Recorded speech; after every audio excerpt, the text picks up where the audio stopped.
Dove c'è musica c'è energia, c'è persone che girano, che ascoltano. Dal mio punto di vista di musicista c'è vita.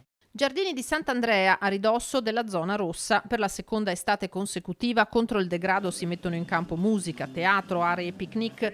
Al via la rassegna Sile Garden che proseguirà fino a settembre. Tutti i giovedì ci saranno i concerti di jazz, il venerdì ci saranno i concerti di blues e poi negli altri giorni, dal mercoledì alla domenica, attività varie, bisogna scoprirle, ma soprattutto bisogna percepire il fatto che questo luogo è aperto e si può venire a visitarlo.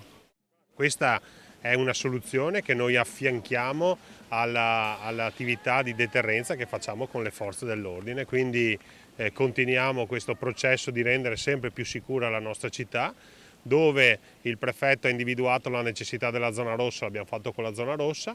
In tutto il resto della città lo facciamo attraverso eventi come questo, Sile Garden, che porta bellezza e cultura, lo facciamo attraverso le attività della polizia locale, un presidio importante, costante nelle ore pomeridiane anche nei nostri quartieri e in sinergia con le forze dell'ordine. Questi sono gli ingredienti della ricetta per una città sempre più sicura.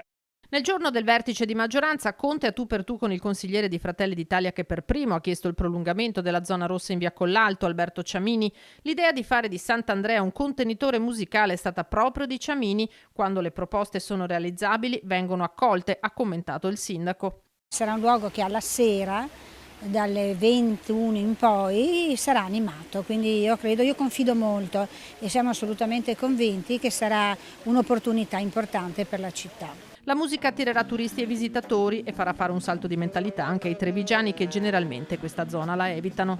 Credo che la mentalità o la frequentazione, l'abitudine alla frequentazione di alcuni luoghi è data anche proprio dalle situazioni contingenti che si propongono.